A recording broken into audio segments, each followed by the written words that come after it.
The day I found my college fund empty, everything changed. One line on a bank paper, $0, and my parents told me it was used for my brother's car. I smiled, walked away, and made a quiet promise. They would pay for what they took. When revenge comes, it should be calm and devastating. My name is Jenna, I'm 22 years old, and until last spring, I believe my parents loved me the same way they loved my brother. I was wrong. I grew up in a small house in Seattle, where my dad worked as an accountant and my mom ran a small flower shop. They always said I was the quiet, sensible one. My brother Evan was the favorite. He was loud, confident, and reckless, the kind of person who made a mistake and still got applause for it. Even though I noticed their favoritism, I never complained. I studied hard, got good grades, and dreamed of going to a top university to study computer science. My parents had saved $80,000 in a college fund for me, or at least that's what they told me. I believed them because why wouldn't I? One morning, I woke up early to help my dad sort through some old tax papers. He was in the kitchen, sipping coffee, and told me to put all the bank statements in order. As I flipped through them, one caught my eye. It had my name on it. Education Fund. Balance. $0. At first, I thought it was a mistake. I checked again. The entire account gone. My heart raced. I felt my hands shaking as I looked at my dad. "Dad," I asked quietly, "where's my college fund?" He didn't even look up. He just said, "We used it, Jenna. It was for your brother's car." For a moment, I couldn't breathe. "My brother's car?" I repeated, trying to understand. He nodded. "Evan needed help. You'll have time to make your own money. It's family money, and we made a family decision." I walked to the garage, and there it was, a shiny black Mercedes, parked like a trophy. Evan came out, smiling like a king. "Cool, huh?" "Mom and Dad said it's technically yours too," he laughed. I stared at the car, then at him. "They used my college fund, Evan." He shrugged, chewing gum. "You're smart. You'll figure it out. I needed this more than you." Those words cut deeper than I expected. I turned and went back inside. My mom was arranging flowers, pretending not to hear anything. I stood behind her and asked, "You knew about this?" She sighed and said softly, "We had no choice, honey. Your brother was struggling. You'll understand when you're older." When I'm older? I was already 22. I was old enough to understand betrayal. That night, I sat in my room, staring at the ceiling. I felt like everything I had worked for, every long night of studying, every dream I had, was stolen. My parents didn't even apologize. They acted like I was being dramatic.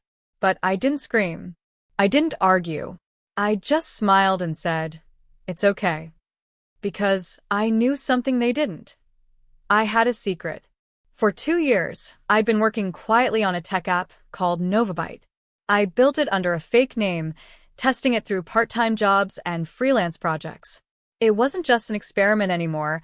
I had recently received an offer from a company wanting to buy it for $2.4 million. I hadn't told anyone, not even my best friend.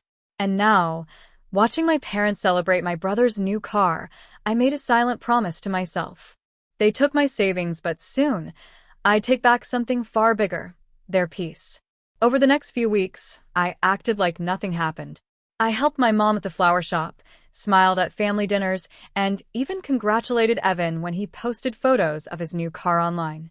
Inside, I was planning every detail, every step.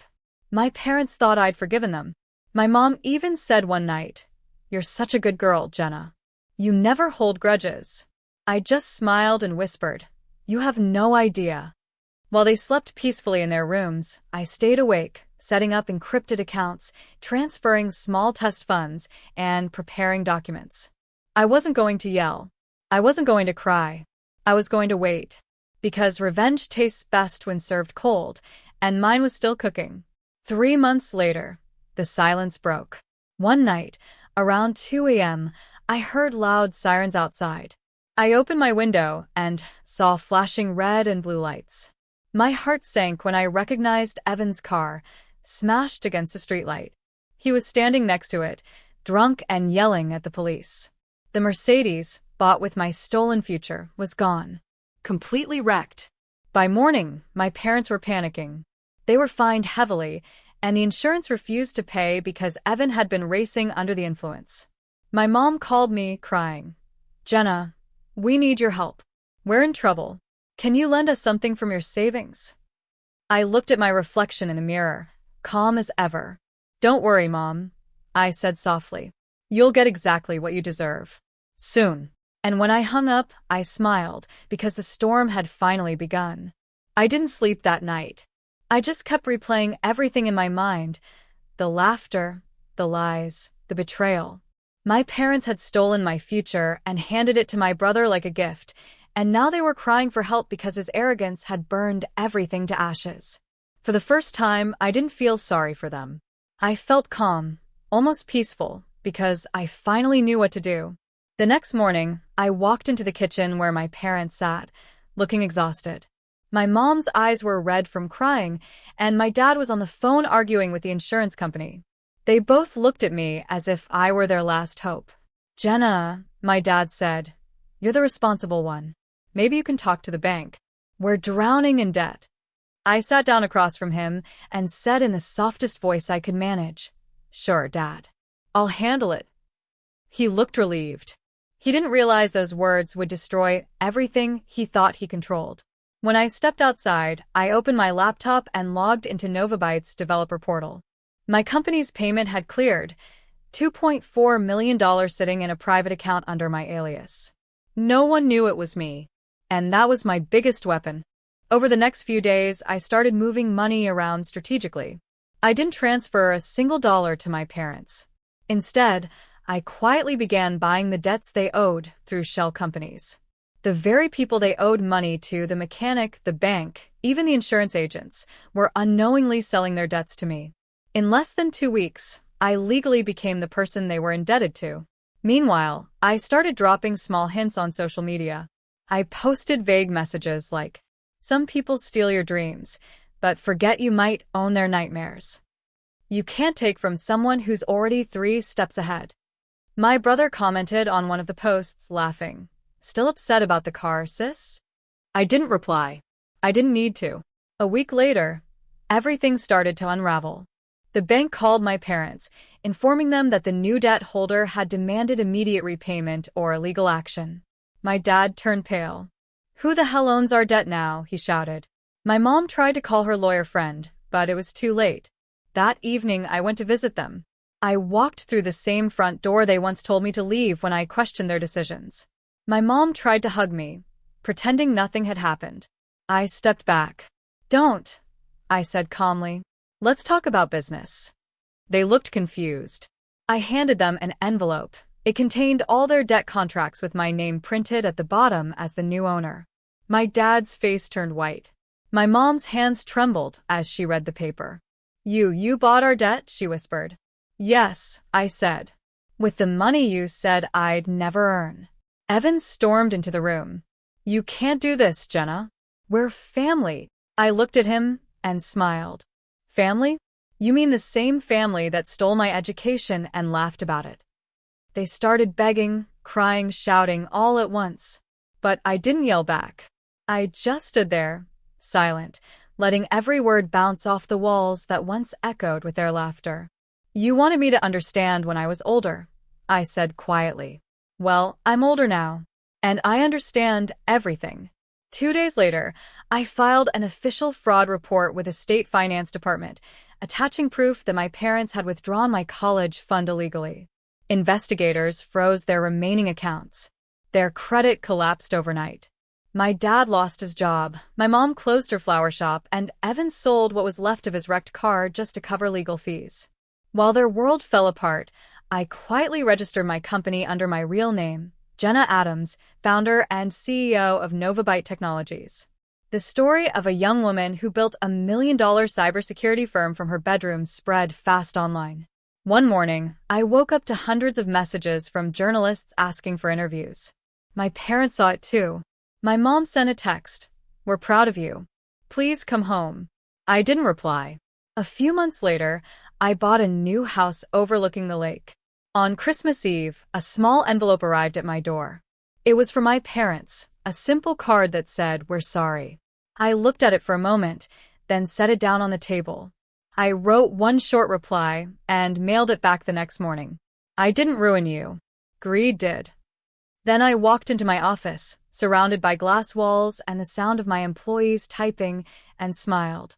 The people who once treated me like nothing had just become a lesson in my success story. And that's how I learned sometimes revenge isn't about anger or violence. It's about proving you never needed them to win. The news about my company spread faster than I expected. Within a month, Novabyte became a trending name in tech circles. Articles called me the silent genius from Seattle. I started receiving invitations to conferences, investor meetings, and interviews. Everyone wanted to know how a young woman with no backing had built a $1 million app from her bedroom. But while the world was celebrating me, my parents were sinking deeper into trouble. Their debts were growing, and the fraud investigation I had triggered was now moving fast. I didn't want to destroy them completely. I just wanted them to feel what I had felt when they betrayed me. The silence, the helplessness, the regret. One afternoon, I got a call from a lawyer. "Ms. Adams," he said politely, "the court has ruled in your favor. Your parents are legally required to repay the education trust they withdrew, plus an additional penalty for misusing the account." I thanked him and hung up, feeling a strange mix of relief and sadness. They would have to sell their house. That evening, I drove past my childhood home. A for sale sign stood in the front yard, swinging gently in the wind. The lights were off. For a moment, I almost felt guilty.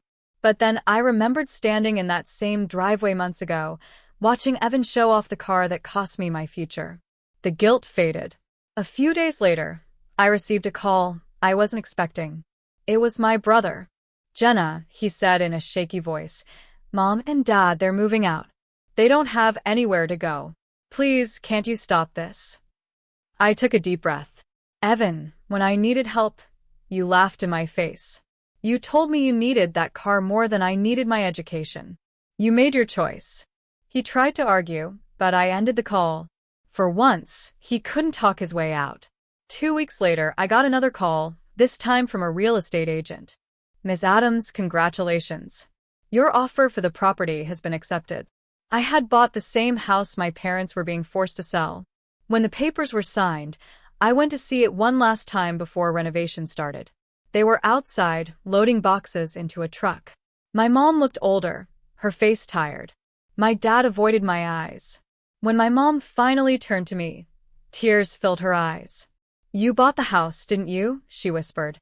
"Yes," I said. I thought it was poetic. She started crying, saying, "We made a mistake. We were trying to help your brother. We never thought it would go this far." I looked at her for a long moment and said, "You always said it was family money. I'm still part of the family.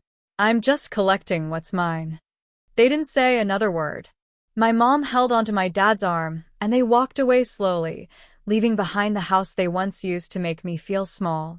A few months later, after renovations, I moved in. The house felt completely different, brighter, freer. My office was set up in my old bedroom. From the window, I could see the garden where I used to study late at night. One morning, as I was getting ready for work, my phone buzzed with a new email. It was from a journalist asking if I wanted to participate in a TV feature called From Betrayal to Billionaire: Stories of Survival.